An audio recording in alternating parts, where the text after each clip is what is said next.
Donc, nous en sommes au chapitre 6 de Néhémie. Je trouve cette histoire passionnante. C'est passionnant comme une bonne série télé, n'est-ce pas? Alors, Jeannette et moi, on est très fans de séries télé, on en regarde plein de différentes. Et d'ailleurs, je trouve qu'on a vraiment hâte de savoir qu'est-ce qui va se passer cette semaine. Et donc, la première question qui me vient à l'esprit, c'est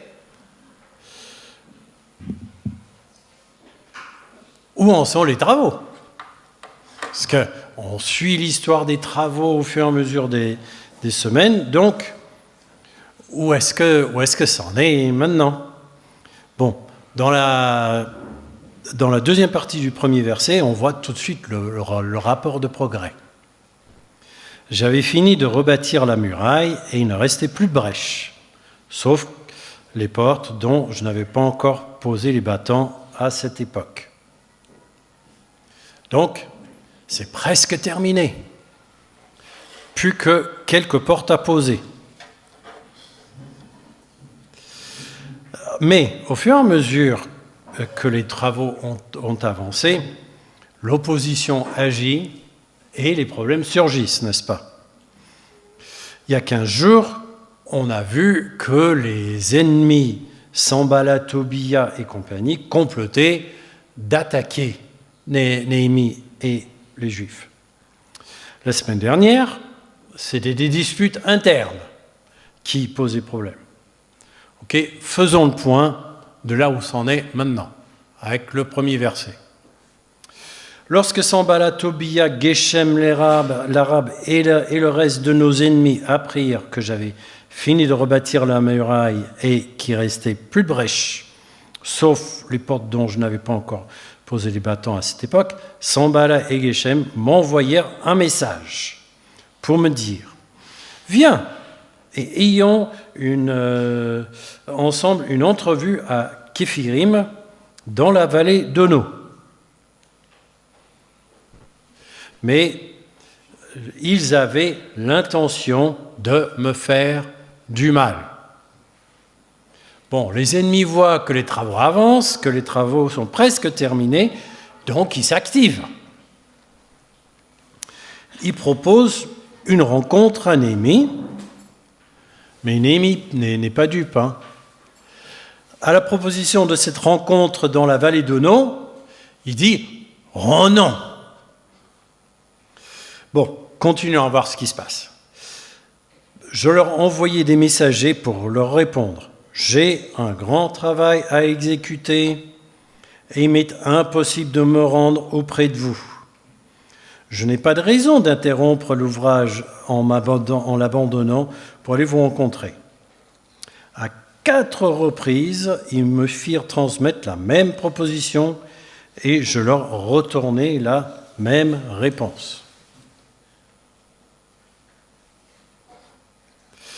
Bon, Néhémie est assez futé pour refuser ce qui est vraisemblablement un guet-apens. On lui propose une rencontre au loin, à la campagne, mais il répète 4 fois la demande. Ils sont persistants. Alors, comment il répond exactement Néhémie? Il dit « J'ai un grand travail à exécuter, il m'est impossible de me rendre auprès de vous. Je n'ai pas de raison d'interrompre l'ouvrage en l'abandonnant pour aller vous rencontrer. » Alors, certains pourraient prendre ça un petit peu pour de l'orgueil. « J'ai un grand travail à faire pour le Seigneur, je n'ai pas le temps pour des gens comme vous. » Je ne pense pas que c'est tout à fait l'attitude de Néhémie, là. Il est appelé par Dieu pour faire ce travail important.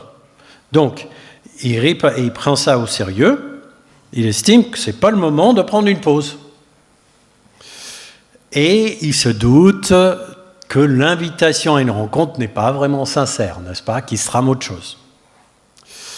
Donc, là, les méchants, ils sortent les grands moyens. Une 5e fois, Sanballat m'envoyait ce même message par son serviteur qui tenait à la main une lettre ouverte. Il y était écrit « Le bruit se répand parmi les peuples des régions environnantes que toi, les Juifs, vous projetez une révolte. » Geshem me l'a d'ailleurs confirmé. Ce serait pour cela que tu reconstruis la muraille. On dit même que tu veux devenir leur roi et que tu as déjà désigné des prophètes chargés de proclamer à Jérusalem que tu es devenu le roi de Juda.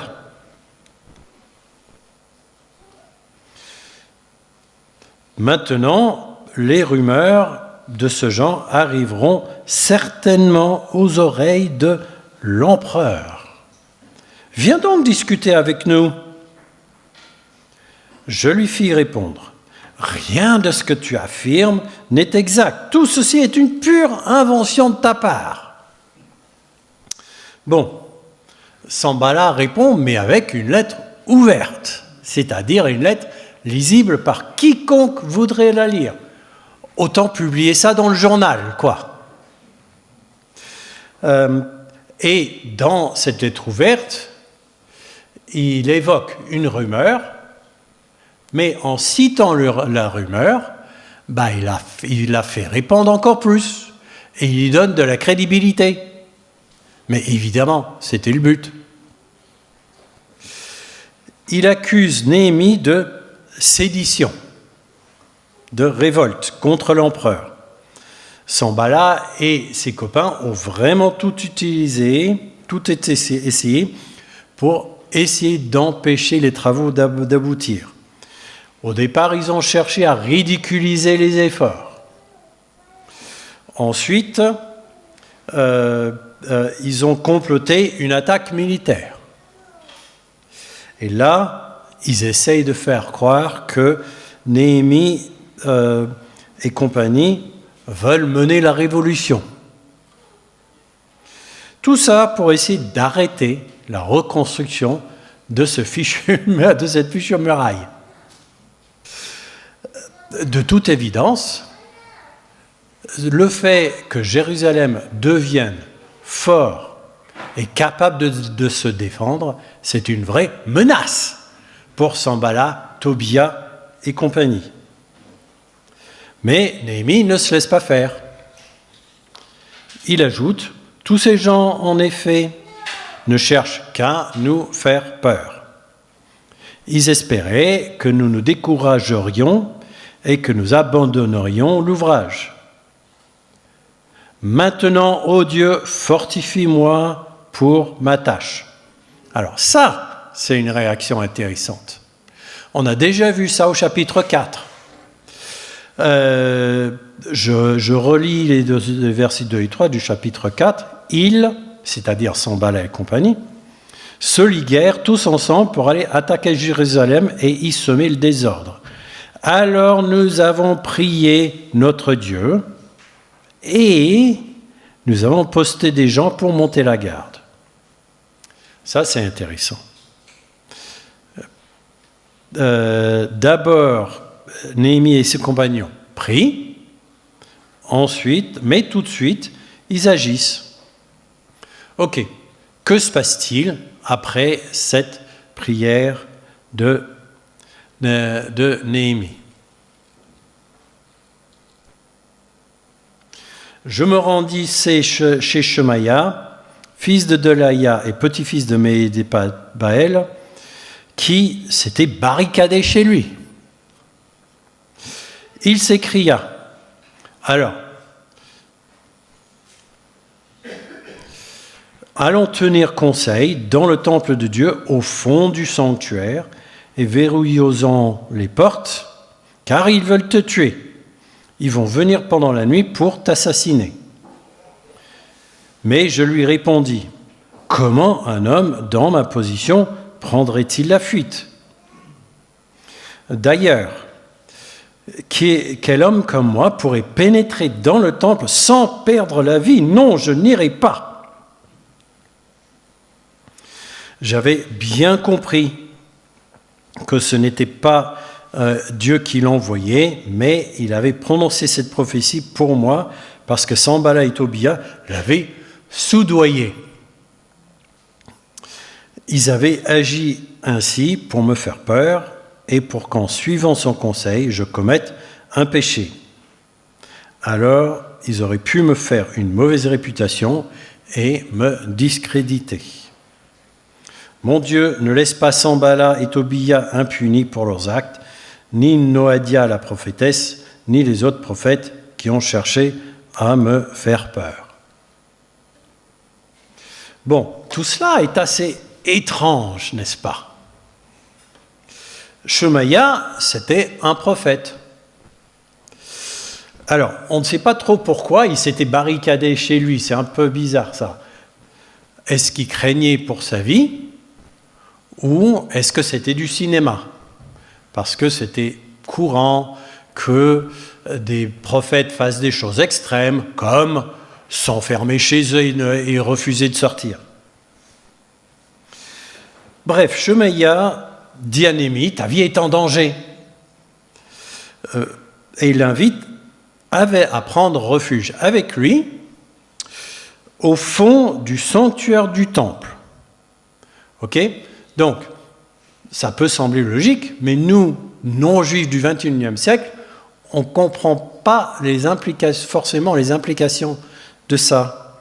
Mais la réaction de Néhémie, ça nous aide à comprendre. Néhémie dit « Quel homme comme moi pourrait pénétrer dans le temple sans perdre la vie ?»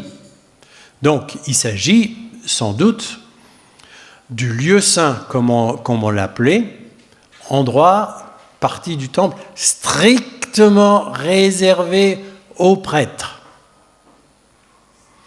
Néhémie aurait commis un sacrilège grave en allant dans cette partie du temple. Donc on comprend pourquoi il refuse immédiatement.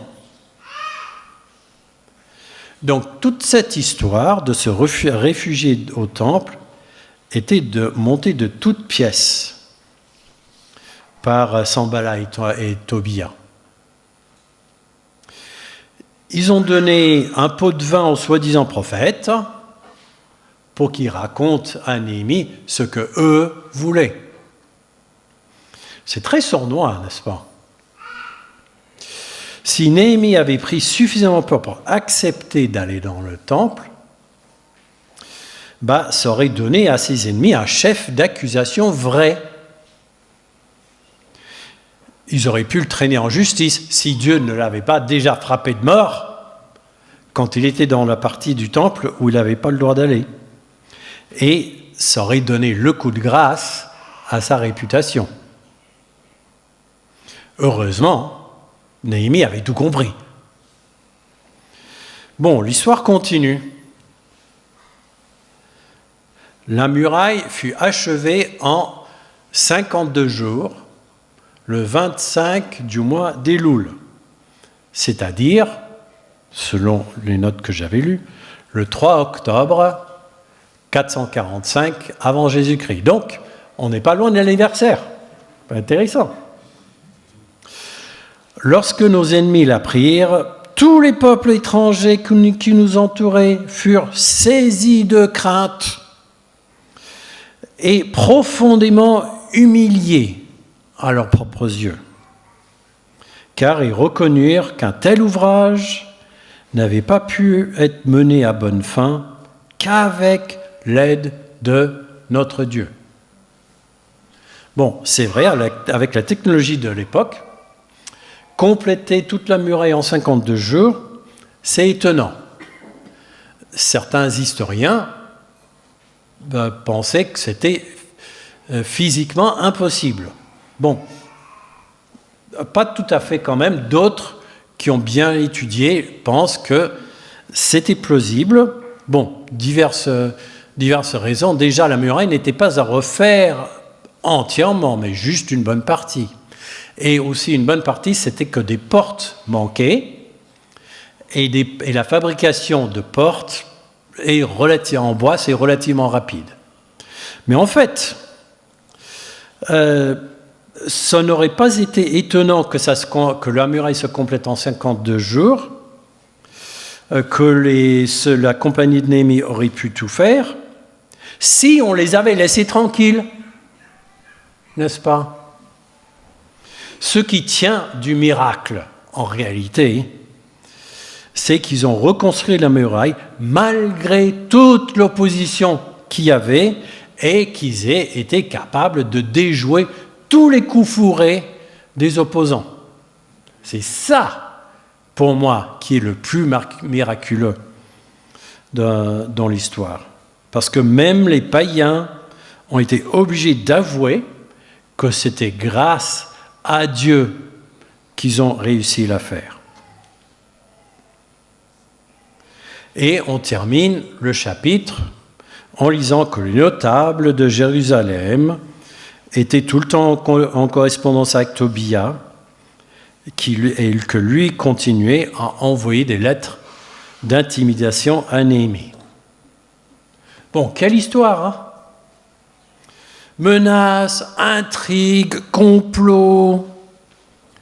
Ça ferait un bon film d'action, hein? Presque d'espionnage. Alors, qu'est-ce que nous, on peut apprendre de cette histoire? Pour moi, les tactiques des ennemis et les réponses de Néhémie, c'est ça notre enseignement d'aujourd'hui. Regardons ça. Tactique 1, la ruse. Ils essayent, par la ruse, d'avoir Néhémie. Viens nous rencontrer dans la vallée d'Ono. C'est juste une rencontre. Mais ça sent quand même le traquenard. Hein? Et Néhémie voit bien ça et il refuse. Mais chose intéressante, sa manière de refuser, c'est il ne dit pas « Ah, vous voulez me tendre une piège, bande d'abrutis ?» Non. Il répond de manière calme, neutre, même cordiale, mais vraie. Il dit « Je suis en train de faire un grand travail ». Il dit à la fois « Je n'ai pas le temps en ce moment et le travail est trop important pour que je prenne une pause maintenant ». Alors, qu'est-ce que ça nous apprend? Lors d'un projet comme l'idée d'agrandir l'Église ici, il va y avoir des opposants et on peut se méfier de leurs intentions. Mais, au moins au début, ce n'est pas nécessaire de les prendre de front. On leur répond de manière cordiale, mais attention, on ne devient pas naïf dans tout ça. Ok, deuxième tactique, la fausse accusation. Les ennemis accusent publiquement Néhémie de sédition, de vouloir renverser l'État. Et ils enrobent ça en disant on ne fait que répéter une rumeur. La réponse de Néhémie. Il réagit et dit clairement que l'accusation est fausse. Nos détracteurs peuvent se tourner vers la fausse accusation. Là, généralement, il y a lieu de chercher à réfuter les accusations. Tactique 3. Il soudoie un soi-disant prophète pour essayer de tromper Néhémie et de l'inciter à faire quelque chose, à commettre ce qui revient à un sacrilège grave. La réponse de Néhémie, il refuse le compromis. Il voit bien que ce qu'on lui propose, c'est un péché, et il refuse de le faire, même pour un cas de force majeure. Alors, en quoi ça peut nous concerner, ce genre d'histoire? Moi, je dirais, faisons attention à nos idées de solutions dans des cas d'urgence. Ne cédons pas à la tentation de résoudre un problème avec quelque chose de douteux. Par exemple, imaginons qu'il y a une urgence dans la famille et qu'il y a besoin d'une somme importante de l'argent qu'on n'a pas. On pourrait avoir l'idée de faire une réclamation aux assurances pour quelque chose qui n'est pas tout à fait vrai. Attention, ça pourrait être considéré comme de la fraude. Donc ne cédons pas à cette tentation d'adopter des solutions louches pour des urgences. Bon, pour clore cette histoire, pour clore le chapitre 6, la muraille se termine en un temps record. Les ennemis sont couverts de honte et avouent eux-mêmes que c'est Dieu qui a tout fait. Bon, en résumé, tous les efforts des ennemis reviennent à une seule chose véritable, une seule vraie tactique, l'intimidation. Ils cherchent à intimider Néhémie pour qu'il abandonne, pour qu'il recule, pour qu'il abandonne le projet. Alors,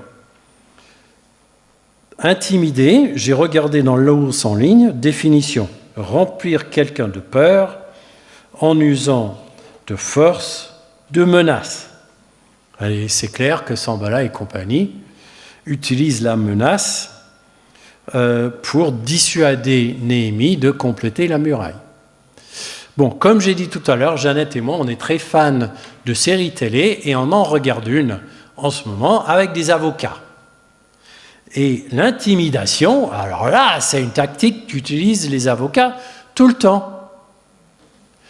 Ils essayent de faire peur et de faire reculer les opposants. Chose intéressante, ces arguments sont plus ou moins basés sur la vérité selon les cas.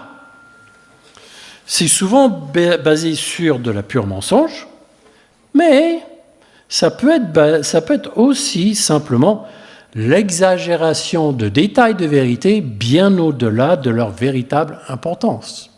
Donc ça peut être à moitié vrai, mais exagéré. Alors, comment est-ce que Néhémie affronte l'intimidation ? Première chose, il n'est pas naïf. Il dit tout clairement, ils avaient l'intention de me faire du mal.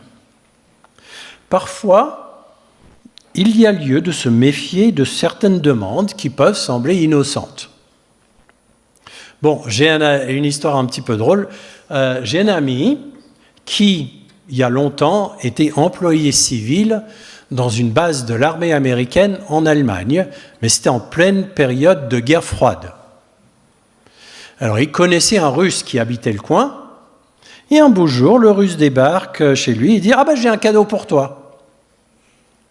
Alors, il sentait que ce gars-là cherchait à avoir d'éventuelles informations sur ce qui se passait dans la base. Alors, mon ami, avec humour, a répondu en lui faisant une présentation de l'Évangile au grand complet, en y allant avec les gros sabots, en disant « Mon cher ami, vous avez besoin d'être lavé dans le sang de Jésus et tout le Bataclan ». Alors le Russe l'a laissé tranquille après. Donc, attention, n'exagérons pas ce principe. Tout le monde n'est pas contre nous, tout le monde ne nous en veut pas. Tout le monde ne cherche pas forcément à nous mettre des bâtons dans les roues. Ça arrivait, mais attention à ne pas exagérer comme ce principe. Deuxième chose que Néhémie fait, il prie. Maintenant, ô Dieu, fortifie-moi pour ma tâche.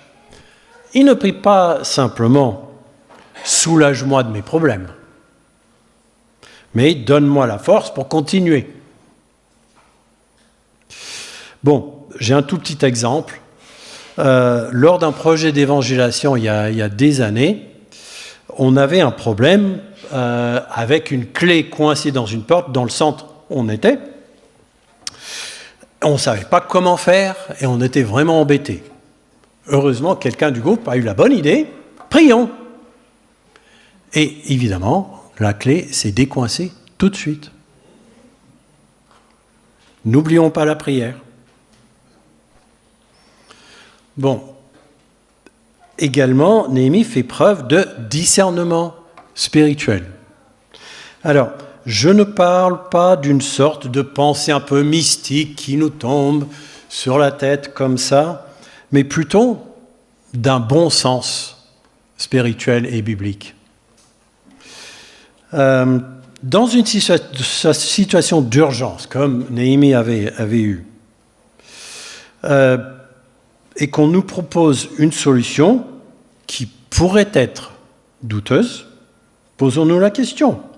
Qu'est-ce que Dieu penserait de cette situation? Est-ce qu'il y a clairement quelque chose qui est contraire à la Bible dans la solution qu'on me propose, oui ou non? Donc, bonne vérification à faire. Donc, discernement.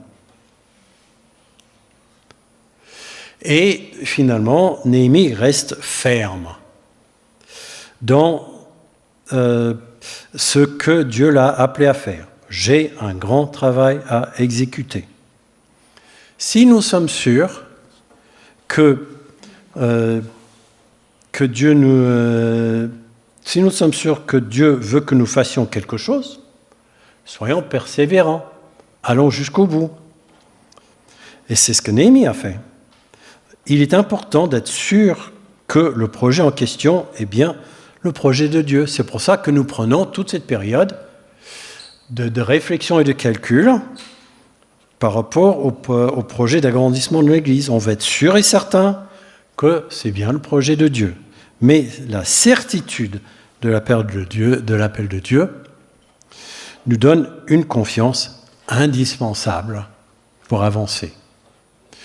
Une dernière petite chose, des fois l'intimidation ne vient pas de personnes autour de nous, mais arrive dans notre tête.